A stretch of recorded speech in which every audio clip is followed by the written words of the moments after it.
Phantasy Star Online 2 is gearing up for a Western beta. New seasons are kicking off in SMITE and Apex Legends. Star Trek Online celebrates its 10th anniversary, and a few MMOs are saying farewell.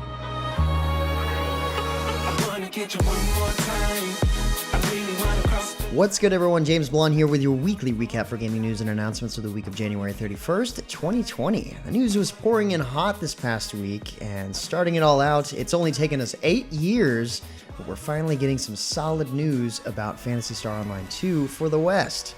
This week, Sega announced that it will be holding its first closed beta test for PSO2 in North America from February 7th, which is a week from now, through February 9th. Lots of upsides here. Not only do we finally get our hands officially on a game that we've wanted for so long, but there will also be no data wipe, and beta testers will get a handful of rewards for launch. The downside, the beta is only for Xbox One. Sorry, PC folk. While PSO2 is coming to Windows 10 as well, right now the testing is only on Xbox. Bummer. If you do have an Xbox One, though, make sure you check out the news link in the description for how to sign up for beta. On the flip side, though, we have to say goodbye to the dream of another MMO we wanted for a long time, Torchlight Frontiers. Yes, the team behind the Torchlight MMO has taken in feedback from its alpha players and has decided that the game would better exist as a single-player style RPG like Torchlight 1 and 2. So Torchlight Frontiers has been officially converted into Torchlight 3.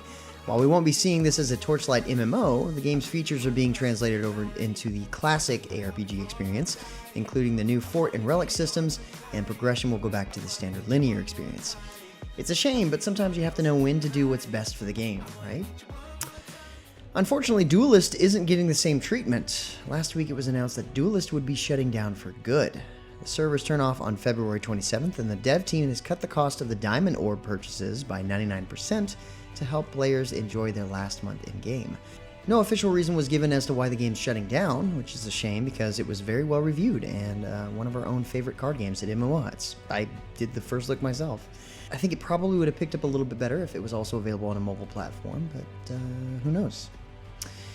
And it's not the only card game shutting down either. Fable Fortune has also announced that it will be shutting down on March 4th after a 2-year run. Sadly, the game hasn't had any active players for months, according to the Steam charts, so we can't say we're surprised that this one has fizzled out. Meanwhile, SMITE has kicked off Season 7 this week with its first season update. The main feature of this update is the new Chinese Joust map focused on Corrupted Jade, which will also kick off a new storyline for the MOBA. There's dozens of balance changes, plus quality of life improvements that include reduced load times on PC, improved graphics, and more. The 2020 Season Pass is also available now, which grants access to all Season 7 gods, the limited edition Eternal Tormentor Zeus, and more. There's also the Enchanted Chronicles Battle Pass, which will have a fantasy theme and include Charmcaster the Morrigan, Strix Beast Fenrir, and Lord Bifrost Heimdall. This is, of course, only the start of the season, so expect more news to be coming throughout the year. You might remember that last week, Apex Legends dropped their first teaser details of Season 4, and they're back at it again this week with their Season 4 launch trailer. Though that's a bit of a tease because Season 4 doesn't kick off until February 4th. Still, this hot new trailer showcases a new legend, Revenant, who's said to use unnatural abilities to haunt his enemies and defy death. Doesn't sound like someone I'd like to meet in a fight. The Season 4 update also comes with a new bolt-action sniper rifle, Sentinel, a new battle pass, free login rewards for Apex Legends' first anniversary, and of course, the start of Ranked Series 3. Off in the final frontier, Star Trek Online is celebrating its 10th anniversary, and with it is a brand new update called Legacy. The update focuses on the history of Star Trek and features new episodes starring Seven of Nine and Michael Burnham. A little nod to the new Picard series there, I see. There's also a new task force operation and a bunch of anniversary events that can earn you the Kitomer Alliance Battlecruiser. This update's already live on PC. Console players, as always, have to wait a little longer. If sandbox space travel is more to your liking, you'll be happy to know that Nova Quark's Dual Universe has launched its massive Alpha 3 update, Shattered Alliances. Featured in this update are economy changes such as market taxes, construct trading, and crafting and industry updates. Pilots can try out new mouse control schemes or cruise control and get more detailed information on the status of their ship. Finally, Dual Universe is introducing player organizations, which are in-game groups that can function pretty much any way you want. A little like guilds in other MMOs, but with some major differences and a lot more freedom. If you've been itching for an in-depth space exploration MMO, make sure you check out the game. Speaking of waiting, World of Tanks players have been waiting for the replacement for the first season of Ranked Battles, which was cancelled back in May, and Wargaming is ready to deliver on their promise to bring those rewards back. The game's introducing Dynasty Wars, a two-faction random battles team competition between the Tigers and the Dragons. It will run for 2 weeks, starting today, January 31st, and running until February 13th. Players can earn a custom commander, custom team items, premium account time, credits, garage slots, and much more. Registration's still open for the event if you want to get your hands on some good loot.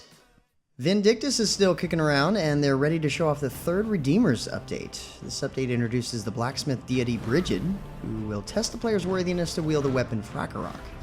This boss has powerful chain attacks, instant teleports, and large wing attacks, so you'll have to pay close attention to beat her. There's also a limited time story event which will introduce you to Brigid and let you earn a few extra rewards to help you in the fight. Ready to test something new? Fractured MMO has announced that it will be holding a new stress test at the beginning of February, and this time everyone's invited. The test will run from the 4th through the 10th for backers, and anyone registered with Fracture's website can join in starting on the 6th. The test will feature some of the upcoming alpha updates, including enchanting, materials, shields, and new shaders and lighting. If you like a sandbox MMO, but you're not a fan of the gank box, you might want to check this one out. February is lining up for the release of Dota Underlords as well. Valve has announced that its auto battler will launch on February 25th with new contents, rewards, and alliances. This week they've also added Enno to the roster, who can poison, heal, and steal. If you haven't tried out the game just yet, it's free play on Steam. And if you do happen to have an Xbox One, like we were talking about earlier, and you're looking for something to do this weekend, why not stress test Bless Unleashed? The free-to-play MMO that reimagines Bless Online is running an infrastructure test until February 3rd at 10 a.m. Pacific. All previous beta testers are welcome in addition to new testers. The beta test will let you play up to level 30 and features special dungeon competitions and field boss raids. There's a chance to earn 2 beta titles, Breaker of Games and Dungeon Breaker, along with a 7-day Valor perk. Just be aware that your progress won't carry over to the game's upcoming launch.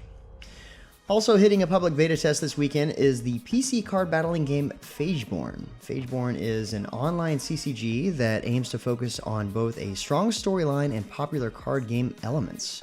It features a dual resource system along with a 2-lane battleground arena and 2 versus 2 multiplayer, which is a real rarity in card games. The beta is available on Steam for free, but once the game goes into early access, it'll cost money, so take that as a note of caution. And one last beta on today's list, Hunter's Arena Legends, which promises to be a mix of MOBA, Battle Royale, and Action RPG, has announced that registrations are now available for its upcoming closed beta test. 10,000 players from each region, North America, Europe, and Asia, will be selected to participate in a test that will run from February 20th to February 23rd. Make sure you check out how to register in the link in the description below. And that's about it for all the major news and announcements for this week. If you're looking for more information on the news topics, check the links in the description below. Feel free to discuss the news or even more news in the comments below. And don't forget to like, subscribe, hit that little bell icon to get notifications, and of course, share this video. But until next time, guys, that's going to be it for me. I'm James Blonde. See you out there, gamers.